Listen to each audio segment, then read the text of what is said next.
All right. Good afternoon. Good evening. Good evening. And welcome to Investlander's Small Business Webinar. Our webinar series has been super exciting. Before I get into it, my name is Kelsey Maynor. I am the small business advocate for Invest Atlanta. I'm excited to be here this evening because what we've been trying to do is make sure we brought information, we brought resources, we brought our technical assistance, we brought help for our small businesses, and make sure we were able to have a candid conversation and really learn what is going on, how we can best support you, and make sure that we're able to provide the best services for our small businesses. With that being said, this evening we will be talking about how to run a successful food truck business or food service business, mobile. And I know a lot of us, I take calls all the time about our small businesses and our food trucks, and wondering what assistance do they have in the city of Atlanta? Where are the commissary kitchens? What are the standards? What things do they need to be abreast to? And I always refer them back to these two organizations to assist them with that. So the easiest way I find to help solve problems is to bring those resources into the room. And so this evening we'll have Tony Harrison, the president of the Food Truck Association of Georgia, joining us, as well as Doug from Prep Atlanta. And then we also have Alicia Gibbons, who not only is a tenant at our iVillage at the MLK station, our container commercial space, but she's also a member of both the Food Truck Association of Georgia as well as Prep. So we should have a really good holistic conversation about the resources and the opportunities that are out there for food trucks, but also get some real feedback as it pertains to both these organizations and how they can benefit you and your business. So we can get started. Tony, how you doing, man? I am doing great, Kelsey. I appreciate you having us on tonight, and excited to talk to your group and the participants, and no questions off limits for me. Wonderful, wonderful. Because I'm gonna ask the questions, man. So Doug, I appreciate you being here. Alicia, wonderful. I'm glad you guys are all on. Now, since we're getting started, I want to, Tony, first tell us a little bit about the Food Truck Association of Georgia, what you all do. But I would love to then get into kind of what it takes to start a food truck business. And Alicia, I want you to chime in as well, because there's one thing to say, hey, from an organizational standpoint, how you should structure it, and then I want to know what you did. Because sometimes hearing it from the book and hearing it from the person who had to take the test is two different things. So, Tony, first tell us about the Food Truck Association, if you will. Yeah, great. And guys, just for perspective, I am also a food truck owner and restaurant owner, so I'm speaking from firsthand experience. But I'm the president of the Food Truck Association of Georgia, and we exist really for three things. One is mentorship. We help our business owners, our food truck and food trailer owners, kind of navigate the challenges of being a small business owner and permitting and operating a successful food business.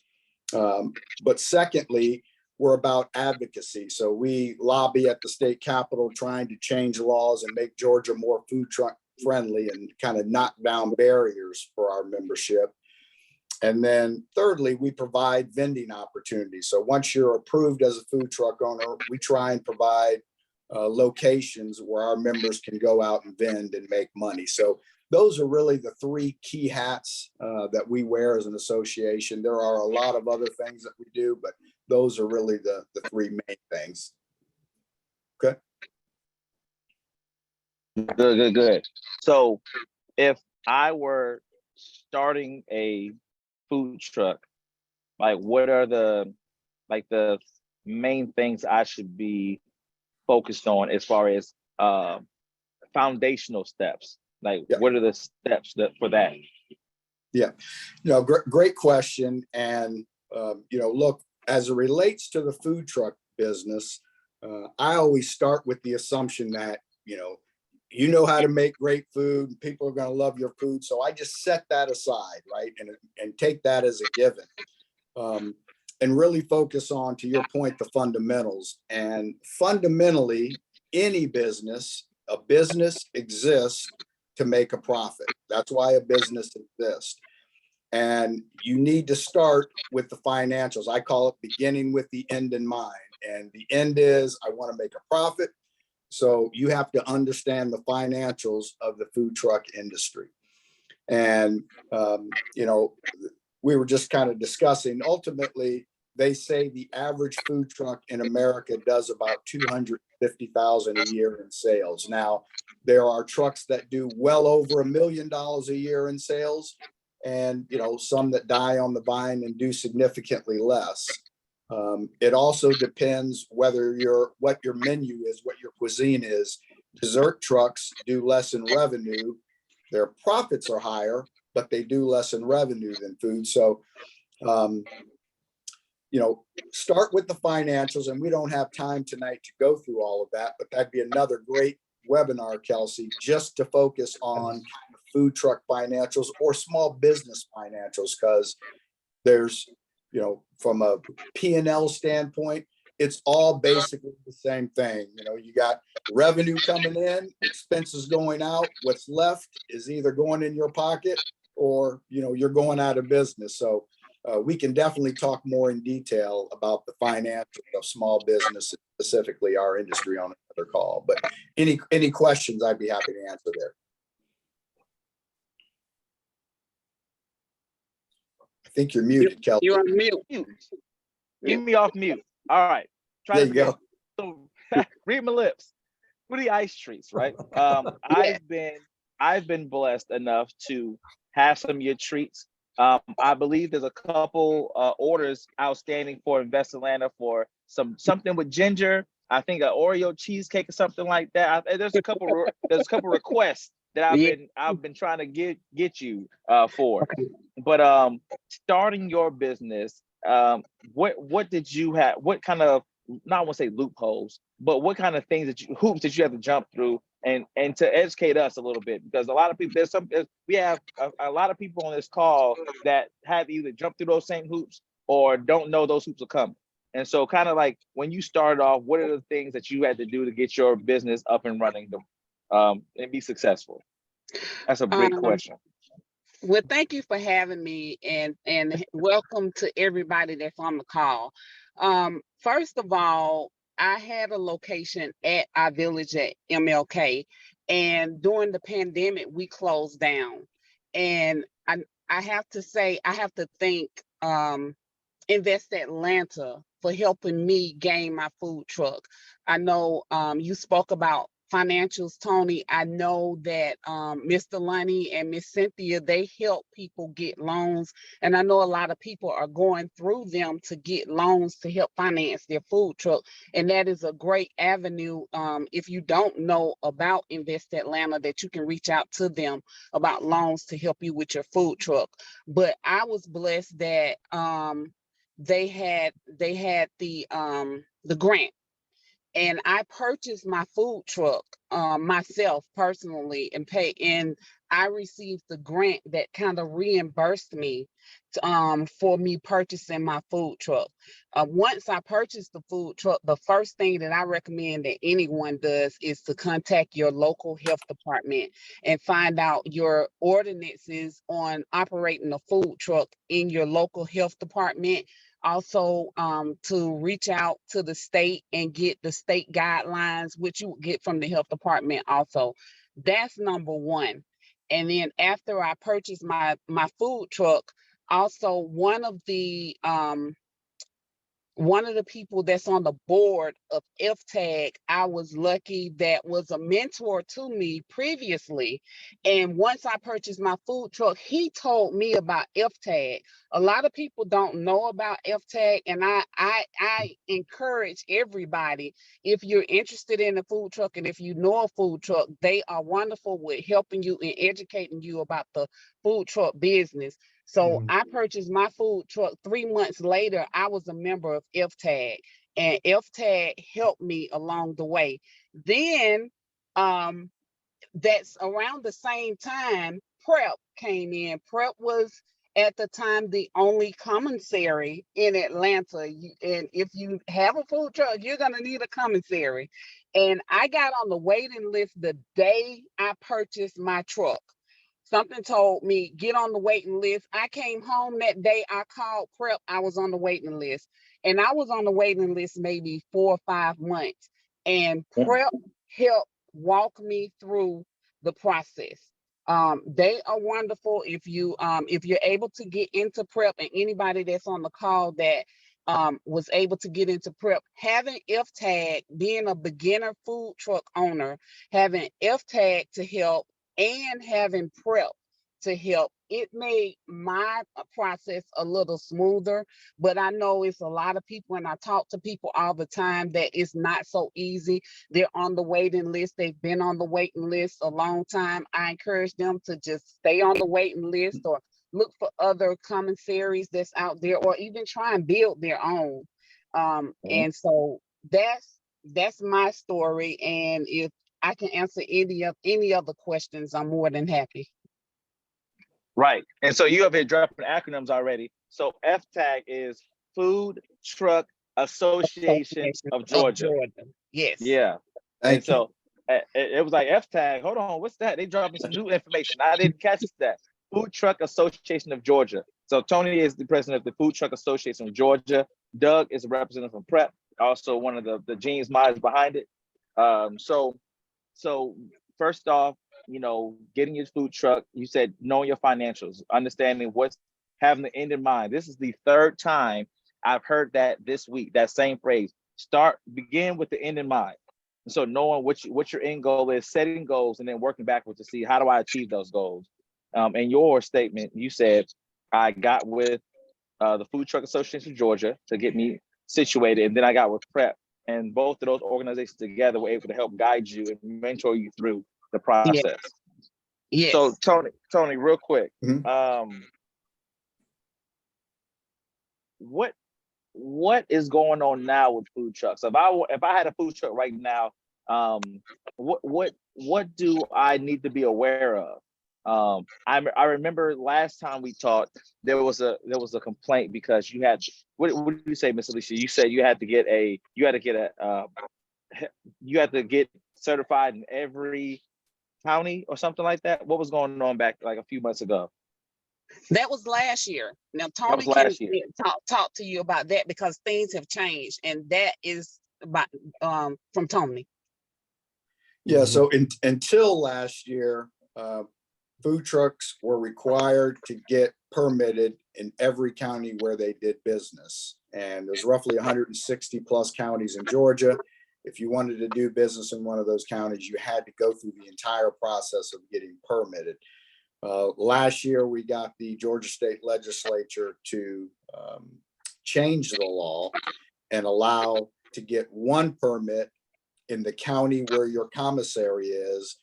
And then that essentially, it's a little more tricky than that, but essentially that one permit allows you to operate in any county or multiple counties in Georgia.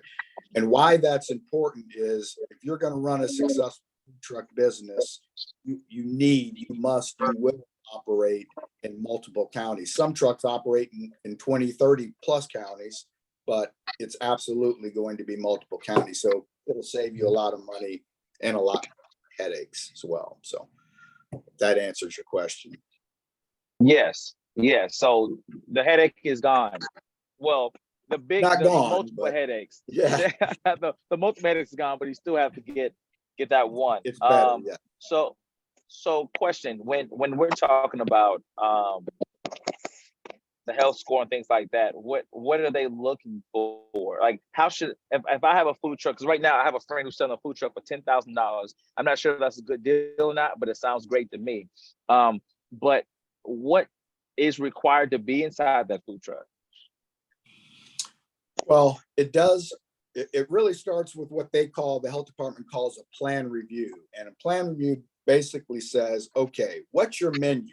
What kind of food, what are the ingredients that you're going to be preparing on your truck or in your commissary?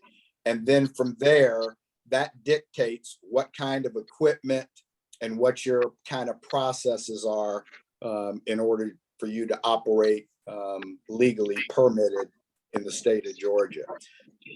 So it does vary by truck, but some of the base things that you're going to need a 3-compartment sink on the truck. You're going to need a hand wash sink on the truck. Most trucks require some type of refrigeration. Some also require freezers.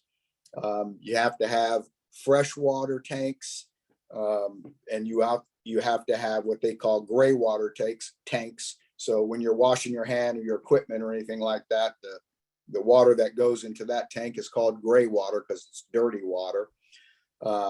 You have to have a hot water heater because you have to be able to, again, clean dishes and wash your hands, and they want warm water for you to be able to do that. So there's a lot of little things that go into it, but it's fairly simple to get permitted, once you have the right equipment. And that's really their job, is to make sure that based on your menu, you have the appropriate equipment on your truck or trailer to operate and serve the public safely.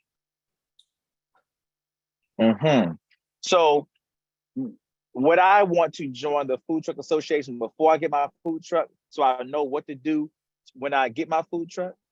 Or do you recommend what's the stage? Because now I'm interested. I have an idea. I've been stewing on it for like the last month. Now do I go get a truck? How do I know if the truck's right? And then how do I know I'm just trying to make sure I'm doing the steps right. Yeah, and that's a great question. I can't tell you how many times I've talked to people who already had their food trucks and wish they had joined ahead of time, because you're going to make a million mistakes because you don't know. This is a relatively small industry. On the one hand, there's a lot of information out there about the industry, but the reality is there's no consistent information. And so there is a cost to join the association, but I can guarantee you with 100% certainty, we'll more than save you that little bit of money up front if you join the association first. So if that answers your question, I would highly recommend joining first. And again, we're not in it for the money. We're here to help and serve and advocate, for our membership. So, it's not a money grab for us. Got it. Question. You said something about hot water heaters and gray water tanks and clean water tanks. And that's a requirement for on the truck.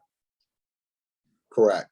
Depending on okay. When does the commissary part come in? Like when are they asking, where are you preparing the food? Where did you always have to cook the food on the truck and you pre-prep? Like how does that work? Like the preparation of food? No, you don't always have to cook on the truck. And I'll certainly let Doug weigh in on the commissary piece. But really, it all starts with a commissary, because you can't legally serve food to the public in the state of Georgia without a commissary, without a base of operation. So technically, it starts with the base of operation, because without that, you're not in business. Now you tell me. Doug, I'm sorry. I should have told you first. Over the Doug. Okay. Doug, you are over prep. Can you tell us about prep? And then tell us about what prep does, so we understand where we should be starting this food truck situation. Okay. So we do, for food trucks, provide bases of operations. And basically what that entails, if you look at a health department application, there's maybe 24 or 5 pages to it. And the first 5 pages are about the business. The rest of it is about the facility. And so the way it works is that a base of operations and a food truck equal a restaurant. I saw that somebody asked about the differences in the food service permit. It's actually the same food service permit, but with a caveat that it's a base of operations. And so the things that a base of operations provides are HVAC, pest control, employee restrooms, dry storage, cold storage, and all of the things that you would have. So the health department actually looks at a food truck and a base of operations as a complete restaurant. Okay. So I wait for the questions at the end, but there's a lot of questions and they're flying in. and I think they're on point with our conversation. They're doing a really, the questions are good. I have a really good, like, you know, Oprah asks great questions. I think I have a team behind me of people in this group that are asking some really good questions. So the question is, he answered the first question about the licensing, but the next question is kind of when it comes down to the operating of your food truck, where once I've kind of went through the process, I got my conversation, I'm with prep, I got my mentorship, I got my organization, my truck set up, because I'm with the Food Truck Association of Georgia. So I'm statistically, I've got my foundation set. But Mhm. where do I find places to pull up my truck? Where are the laws right now? Just pulling food trucks up anywhere? Like, what is that? How's that stand with how I operate? Doug, Go you ahead. wanna- Go okay, ahead. well, yeah, you can't in Georgia, specifically in Metro Atlanta, you can't just pull up anywhere and start vending. You have to have permission from the property owner, the landowner, what have you. So if you are vending to the public, selling your product to the public, you have to have an approved lot, location, building, church, what have you. And once you have that permission, you need a permission letter from the owner saying you have the right to be there and vend. You also have to have a permission letter from that landlord, owner, tenant, letting you have access to a restroom. So those are the two main requirements in order to vend on private property. Now, in terms of where, there's a bunch of different, there's events, festivals, concerts, sporting events. There's a lot of different large venues, places for you to vend. But also, again, the Food Truck Association, we provide vending opportunities. Prep does an excellent job of providing vending opportunities. And the real responsibility or onus is on the individual food truck owner to make sure that they're out hustling, networking, marketing, using social media to get their name out there and get and find locations, because no one approach will work. It's really a multi-pronged approach in order to be successful. So it's there's spaces that are like, there's like events that are happening right now. Like I went to an event over the weekend, several Juneteenth events. They had food trucks put over all of them. But when I went to a brewery the other day, they had a food truck parked outside the brewery. So you're saying, so either the brewery asked, hey, I need a food truck, or that food truck owner was able to talk to the brewery and say, hey, can we pull up here on these days? And I just need it. So when I get a signed documentation, do I have to give that to somebody? Like you said, there's a signed documentation from the property owner or the landowner and the business saying that you can operate here and access the bathroom. So is there a formal document, and who do I give that to? Yeah, there is a formal document, and sometimes depending on the county or the city, sometimes they make you provide that in advance. But sometimes it's okay just to have that, on your truck in your record. So in case enforcement shows up or the health inspector shows up, you can show them, yes, in fact, I do have permission to be here and I'm operating vending legally. Because health departments can always randomly show up and inspect your truck. They have that right. So you just want to make sure that you've got the documentation. And at FTAG, we have a lot of those lots. We have relationships with breweries and different, grocery stores, liquor stores, all kinds of different venues that we have relationships with, that we manage the food truck bookings, because it's a very difficult process. So we have a food truck management system that allows food truck owners to go on, book an event, and then it allows that venue to see which trucks are going to be there on which nights, and their customers can do the same. So anyway. Okay. I have a question there saying, so how do I find the commissary kitchen? Is it simple as a Google search? For the most I part, have a feeling that we're gonna perhaps wait list is gonna get a little bit longer. yeah. It is, and a lot of people get frustrated with our wait list because it does take a long time. However, when a commissary comes available, it means somebody's gone out of business. And we hate to see that, and we do everything we can for that not to happen. When people first sit down with us, FTAG is the first thing we talk about. You've got to join it. There's no other way about it. There are so many events that happen in Atlanta. People should be searching for things that are happening. Unfortunately, there are not a lot of commissaries out there. As everybody here on this call is probably seeing, most of them are full. It took us a little while, but again, we're opening this one in, it's going to be Prep ATL South. And it's going to be a little bit of a wait. We're probably looking at February before we get it open. But people can look forward to the next season. I do know that a lot of trucks still operate even without a base of operations. It's a matter of whether they get caught or not, but it's the reality that is happening. Kelsey, we really appreciate everything you're doing to help Prep open up in Atlanta, because this is a new venture to us. We've been in DeKalb County forever.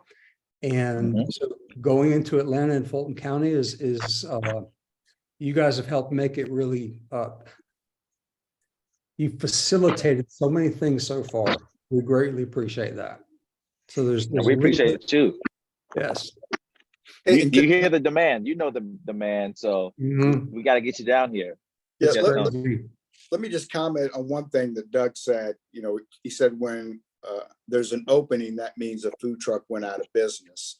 And that's not always necessarily the case. And really, this is a testament to Doug and Prep, because they do a great job of incubating and mentoring businesses. And sometimes there are businesses that grow and then outgrow Prep. And it makes more sense for them to get their own commissary space. But I can tell you guys, everybody on this call thinking about getting in the food truck business, if I were you and I had the opportunity, I would 100% start with Prep, because again, it just makes your life so much easier. There's so many things that you don't have to worry about by starting with Prep. And if you are successful in the business and you grow, then at some point it may make sense for you to look at your own. But they just take so many headaches, so many issues off your plate.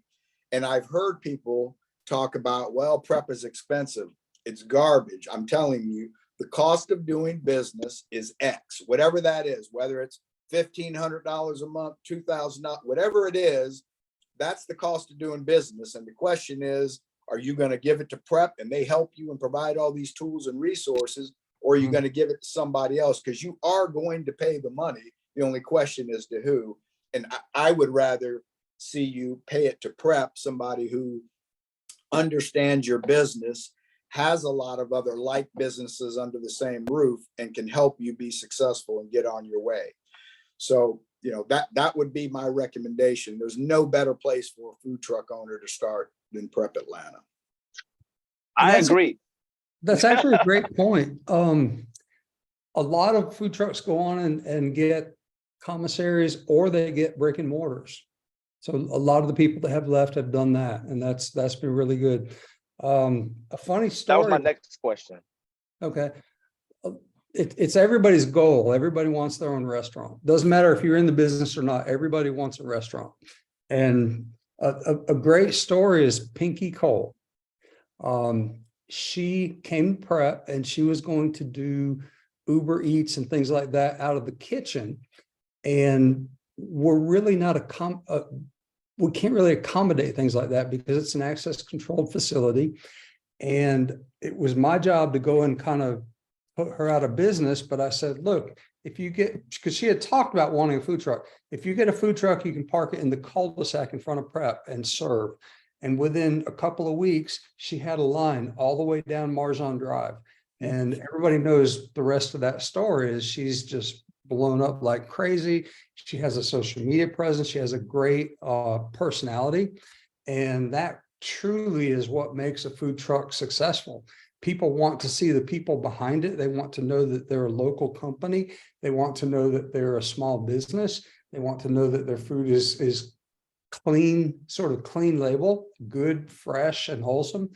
And it's really interesting to see the progression. And we've had some food trucks at Prep that have evolved through the system.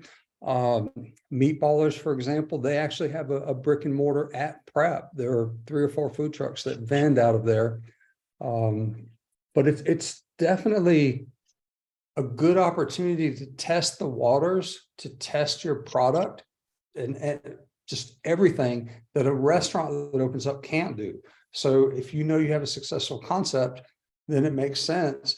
You can take a restaurant, make it your commissary, have a brick and mortar, and that most people we talk to, that seems to be their goal. Yeah. So I gotta ask a couple questions because there's a bunch of them. But if you have any questions so far, and this is burning to ask it, type it in the Q&A section, and I'm gonna get to them. So I'm gonna make sure I ask all the questions that are in there. So if you got your hand raised, just type your question into the Q&A part, and we'll get to it. So the question that was asked, Doug, I see you typing it up, but it says, where do I park my food truck when it's not in service? So the health department requires you to park it at your base of operations. And that used to kind of be a loose regulation. And in the last year, they started enforcing it. For the most part, the health department disappeared during COVID. I'm sure some food truck operators noticed that. And I guess, the state or federal, whatever, realized that had happened. And they've really come down hard on what their requirements are. And one of them is that there has to be a parking space designated at their base of operations for the food truck to return every day. Does that happen? I have no idea, but I think many people do. Yeah. I don't monitor the parking lot. Good answer, Right.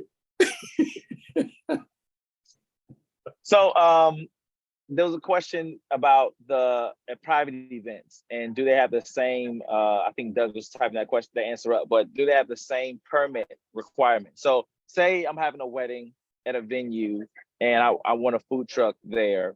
We're just at a park that I've been able to reserve. Do I still have to go through the same kind of permitting and paperwork and all that as far as having a food truck there? Well, I think the answer is kind of yes and no, right? Using your analogy of a wedding, if you are bringing a food truck to that would really be considered a catered event, because the person getting married or their parents or whomever are paying for that food truck. So that's really a catering. It's really not a public event. So technically, legally, you are not under the same regulations as if you just showed up at a wedding and started selling your product to the individuals at the wedding. Then you would be required to do all of the permitting and going through the process. But there is a clear distinction between catering and public vending. Okay. All right. And can I just say, yes, please. You probably can't make a comfortable living on just doing one.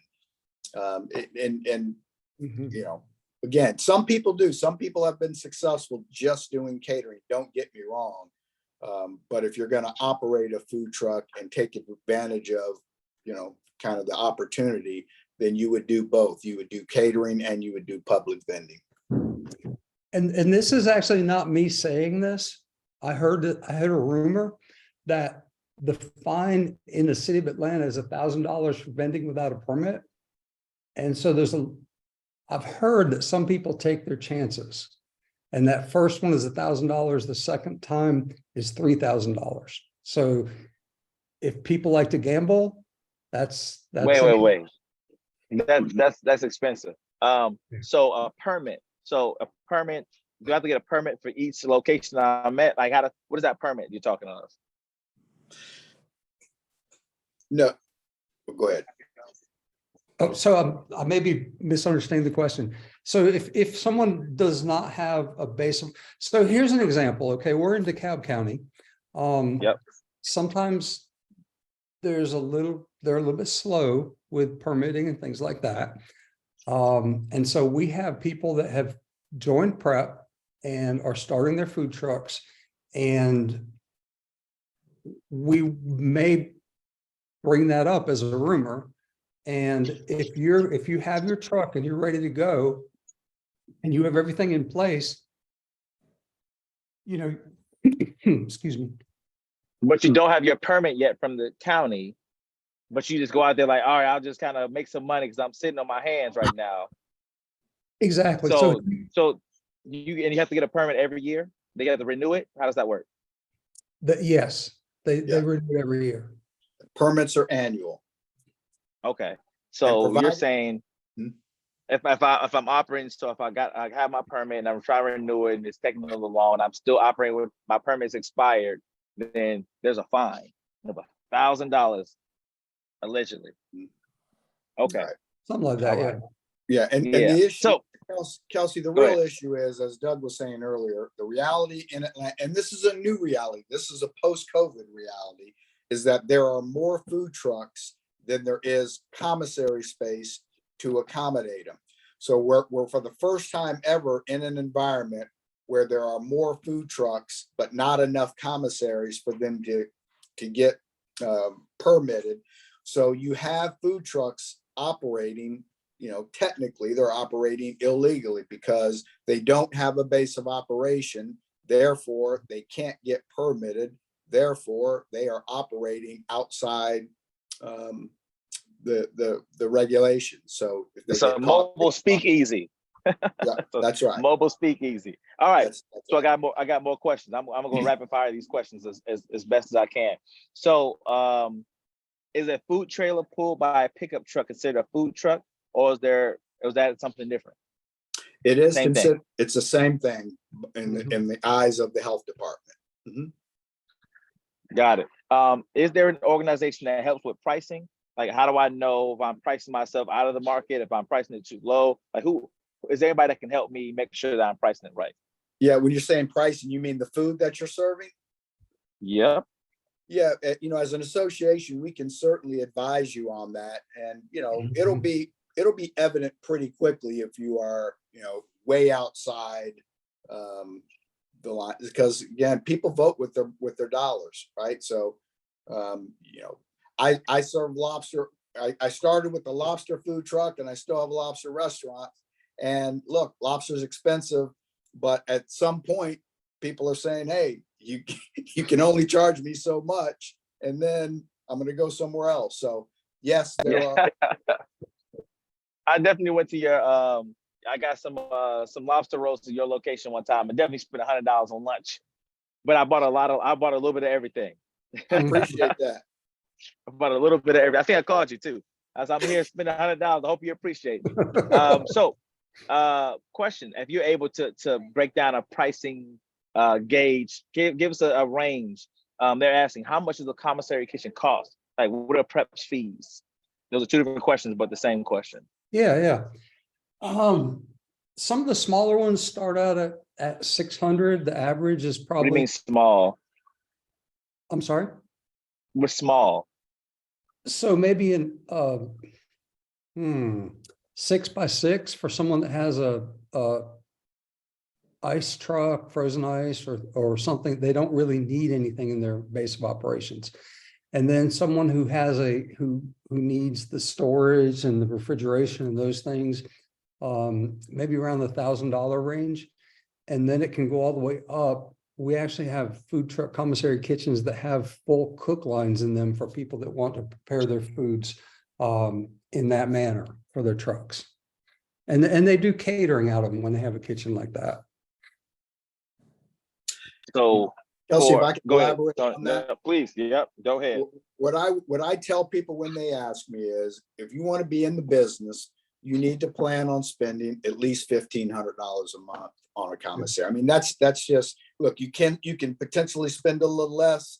You can certainly spend more, but that pretty much gets you in the game. And that's kind of the going rate, if you will.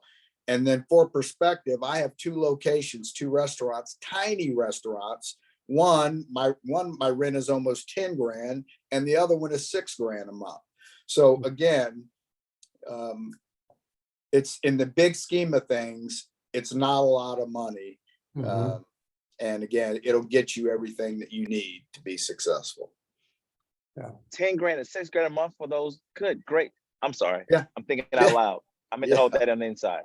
Do you think, Tony, do you think Georgia will ever allow shared commissaries? Um, Do they allow that now? Not really. It Because is. we're in a lack of space of commissaries right now. So what do you think It of that does. solution we could drum up? Yeah, it does vary. Technically, it varies by county, but the issue is traceability. If something happens, they want to be able to trace it back to the exact, food vendor that's responsible. So if somebody gets sick, and you're in a commissary, shared commissary, where you've got 6 people in there cooking on the same equipment and, sharing utensils, whatever, then how do you know who is responsible and how do you, solve the problem and determine who's at fault and how you can prevent it, from happening again. So that's kind of the issue. But I could see a time where, I think there are ways to figure that out, and it certainly happens in other states and municipalities where, it doesn't appear to be a big issue. But right now, it's definitely frowned upon in Georgia. Okay. Next question is, since there's a wait list, is there a wait list for both food truck vendors and brick and mortar vendors? I'm asking about prep. And is there a certain number set aside specific types of selling? Like as far as prep is concerned, I know what you currently have and what you have coming up. Is there a wait list for both food trucks and kind of like the food vendors that don't have food trucks? Not necessarily. We do have regular kitchens come up more often. And we do have some food trucks that have taken those kitchens as well. But So, the food truck commissaries are the ones that have the wait list. If somebody just wants you don't need a whole kitchen. If your truck, you bought this expensive truck that is your kitchen, so you just really don't. A lot of people don't need that. So the commissary kitchens for the food trucks tend to be a little smaller because they're just mainly for cleaning up, washing. Correct. Storage. And maybe food prep, things like that, refrigeration, dry storage, those things. Okay. And so your other kitchens, that if you got the money, you can get a kitchen that has, some of the bells and whistles in it. Got it. Okay. Right. Okay. Good to know. The next question, they're asking about point of sale systems. Are they mandatory for food trucks in Fulton County? Are they mandatory? I think they're mandatory for your sanity. Yeah, that's what I would say. I'm like, I would encourage you to have a point of sale system so that you can actually monitor and track and expedite your system. It's very hard to expedite when you're writing stuff down on pen and paper, but also how you document the amount of money you should have made and being able to track your sales. Point of sale system, especially some of the better ones now, allow you to even put your goods in there, so you know how much when you made this burger or you made that salad, how much you spent there, and it's able to be a little more elaborate with your, like you said, your sanity. Yeah. Let's see. Hey, I see you in there. They're asking about funding. I'm going to get the funding. Oh, food trucks and liquor permits. Let's talk about it. If I want to start a food truck and sell, no. What you mean no? How does it work? What's the loophole? Talk to us. It's another don't get caught doing that. Yeah. Wait, can I not? All right. So could I have a truck that sold mimosas and champagne? Not really. Not solely. Not vending to the public. I can have a mobile bar? You can have a mobile bar, but the mobile bar can't technically vend and sell to the public. So you could, if you had a catering, a wedding, what have you, yes, you could pull up your mobile bar and, again, somebody is paying you to be there, so they're giving you $10,000 to serve their friends, family, clients, whatever. But can you vend and sell to the individual public? Technically, no. Because everybody on Why? this call would be in the food truck liquor business if you could. Yes. Why aren't we? What? We'll talk about this offline. We got to dig into that one. I'm confused. It's all about taxes, But paying taxes. Yeah. I mean, well, all right. So actually what a lot of trucks do, if you're doing a private event, that if you want to be within the law, this is what I've been told by some of our food trucks, that you can have the person that's having the event purchase the alcohol, and then you can have it on your vehicle and you can pass it out, not vending, but you're catering. They look at you as catering instead of anything else. And you can serve someone's alcohol for them as a service, basically. Right. Now, do What some if people, I could sell hot dogs with a side of beer, and it was just baked into the price? You didn't buy the beer; you bought the hot dog. It just came with a beer. No, I don't know. that's a good question. Yep. Well, we got to fight that. We got to fight that in the Gold Dome. We got to talk about it. And keep in mind, if you did, regardless of what you did, you'd have to have a liquor license, and that's a whole different license, a whole different issue. There's cost, there's the background check. I mean, it's a whole different process. I used to have one, and it's a lot. But having a liquor license, but right now you can't have a liquor license on a food truck. You can have one, but it doesn't allow you to vend to the public. Oh, is this private? Yeah, it'd be more of a Okay. catering, as Doug said, it'd be a catering situation. And it'd be good to have under the right, Yeah. events situation, but And I Okay. drive All right. people crazy because I'm always looking at logic. So I went to the Ferris wheel in Atlanta, and there's a catering company selling alcohol at the base of it. To me, that seems like food trucks should be able to do it, or caterers should be able to do it. I don't know how they get away with that, but I guess it's something to do with the city of Atlanta. I'd Oh love to man, figure out. don't throw over here. That means they're gonna start asking me questions. I'm gonna have to solve that problem. Please do. No, whoa, no. Okay. You're in the hot seat today, not me. Uh-oh. We have another question. What is the average cost for running a food truck? If there was, if you could ballpark, between propane and grease disposal and paying for prep and things like that. Like what if I was like, I know Tony, you threw out some numbers, like be prepared to spend this much money. Like what's the average amount of money that I should spend? And I think we already talked about like average for income for an average food truck is $250,000. But what's the average expenses? That depends on the food, huh? Food cost definitely comes into that. It absolutely does. But just as a rule of thumb, in the food industry, generally speaking, they want your cost of goods to be around 30%. So, if you have, you sell $100, the food should cost you no more than $30, right? And that food, it also includes, whatever you're serving it out of, your paper products, what have you. But it's COGS, or cost of goods sold, should be in that 30% or less, ideally. And I participate in a lot of food truck groups, and the saddest thing, it just makes me cringe. People say, I'm vending it, blah, blah, blah. What should I charge for my burger? It's like, do your food costing, and that's how much you charge for your burger. Because if people don't match their food costing, like Tony said, if you don't match your food costing, you will go out of business. Yeah. And there's a lot of ways that you can change all that, making smaller portions, different things, but it's got to be tied to your food costs, or it just does not work. You brought up a good point, and I know that like Cisco and other food suppliers help with this. So if you were to present your menu to Cisco, do they still help you like kind of cost out based on the goods they provide, cost out your menu? Is that a service that Cisco still does? We do that with US Foods. I know Cisco does it as well.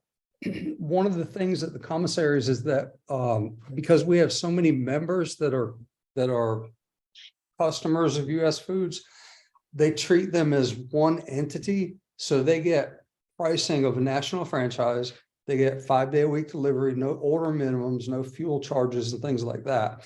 But they have a ton, and anybody, even if you're not with US Foods, you can go on their website and there's so many resources that teach food costing, just anything you possibly imagine. And there's a lot of if you Google search, there's a lot of things that will talk about food costing. FTAG has given some seminars on that. I think we've talked about it. And at Prep, we actually, with members, if they want to, we'll do our procurement manager, Mitch Long, will do a one-on-one class with people. See, you saw that. That's what I call it alley-oop. When I prep you, you bring it home.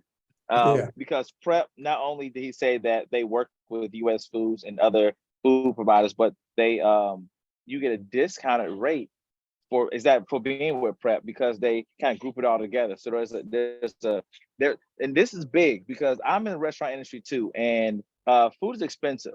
And especially when they count you as one entity. You know, there's people like, how do they sell their food so cheap? Because they're probably getting a discounted rate for the number of businesses they have or what they're associated with. So being a part of Prep, you get 5-day-a-week delivery, as well as discounted rates on your food. There's many other things. I think the phrase y'all told me was, what's more expensive than your time? What is your time worth? And what is your time worth? So question to say, does Prep offer a propane refill and grease dumping? And is there fees or additional costs for that? So we have a gray water dump and a fresh water refill and a place that people can clean out their trucks. We don't have propane refill there. We're actually trying to negotiate to get some tanks brought in that can do the cylinder exchange. But yeah, that would be nice to have on site. We don't have that yet. We're trying to find it. What about grease traps? Like, where do I pour the grease at the end of the day when I'm cleaning? Like, where do I put it? So we have grease collection. It's almost like a small dumpster, and people dump their grease in that. Okay, cool. So these last two questions, I think they're directed towards me. So I'm going to take this show over for a second. Now we're asked about funding resources. Now, what I was able to find out, because I know, Doug, you asked me this when we were in the office a couple of weeks ago, is does Invest Atlanta have funds to help businesses buy a food truck? And the answer is no. I can't help you buy a food truck because Invest Atlanta's funding can't help you buy a vehicle. However, if you need to put equipment on that truck, if you're saying, man, it's gonna cost me this much money to put equipment, get a 3-compartment sink, I gotta get this tank over here, things like that, then you can get a loan with us to buy the equipment that goes in the truck. I just can't help you buy the truck. So I wanted to clarify that. And so with Invest Atlanta, we do have some programs right now where you can get up to $100,000 to support your business from equipment and working capital and things like that. Before a food truck, equipment would be one of those things. The benefits of working with Invest Atlanta is, number one, we're not a bank. So we're not trying to hit you over the head with interest rates. Our interest rates are at a fixed rate of 3% or below. So that's really big. If you know anything about interest rates right now, I think they're anywhere between 7 and 10%. So 3% and below is magnificent. So we're excited to share that with you all. I know Prep, we have a program we're working with you to put a packet together so that everybody that goes along with Prep will have our information and know about our resources. Yeah. So there are other programs out there. There's other organizations that do support food vending and food vendors with funding. And if you when you get email from me after this is over, there will be a recording of this that'll be sent out as well. Reach out to me and I'll be glad to connect you with some of those other organizations that support funding resources for our organizations as well. We got 5 minutes left. I got to do my announcements. I appreciate you guys. So thank you, Tony. Thank you, Doug. Thank you, Alicia, for being on this webinar. There's some great information. Let's say this one. Does Prep or Food Truck Association of Georgia offer capacity building programs? I want to ask those questions before we finish. Do you have any capacity building programs? How do y'all do that? Any what? capacity building programs, like 6 to 8 week training programs. Not a 6 to 8 week training program, but we absolutely provide training programs for food truck owners. I think I know where this question's going. I think I don't want to say too much, but I think if there was some type of training program that we could implement, there might be some funding associated with the outcomes of that. I can't say that for sure. Yes. Yeah. Yes. But I think with proper training, I think a lot of these businesses will be in a better position to be much more successful. And I think that will be able to allow investors to be more invested in the success of our food vendors. And we're not just putting money out there for people to just run around willy-nilly trying to create jump into the food industry, but make sure that they have the proper training and support. I think will be an opportunity for us to continue to work together as we have been. So with that being said, guys, I'm excited. I told you I'm a product of hospitality. I've been working in hospitality for 15 years. I understand the restaurant industry very well. So I'm excited about having you guys here to talk about that with me and all the people that are on this call. But before we get further into this, I have to share that Invest Atlanta is the economic development arm of the city of Atlanta. We want to make sure that our small businesses and our businesses, period, get the resource and the assistance they need and the support, and to make sure that they are aligning with the city of Atlanta's focus to build one Atlanta in which we're all thriving, surviving, not just surviving, thriving. So the word is the phrase actually. So with that being said, we do have a network mixer next Thursday at 6 p.m. at the iVillage at the H.E. Holmes MARTA station. That's the iVillage at MLK at the H.E. Holmes MARTA station. We have a network mixer at 6 p.m. Now, these mixers have been phenomenal because, I mean, there's about between 50 to 80 business owners there. We have resources there from different organizations that we partner with to make sure that we can have a conversation about small business. We'll have some presentation from our small business loans team about the programs that we have at Invest Atlanta.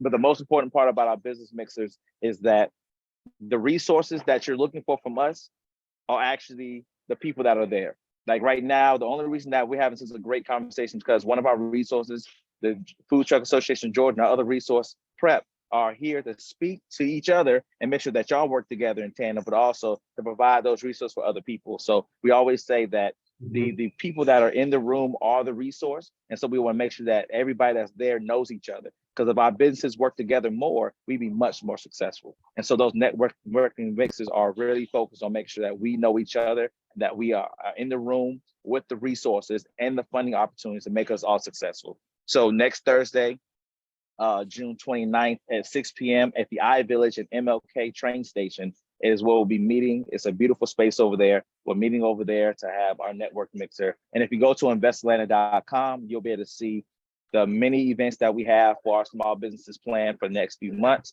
I have a lot of events happening at our spaces. So be looking out for that. Make sure you go to investatlanta.com for our events. And if you need any more resources, again, this was recorded and it will be emailed to everybody that was on this call. So thank you for that. I appreciate you all.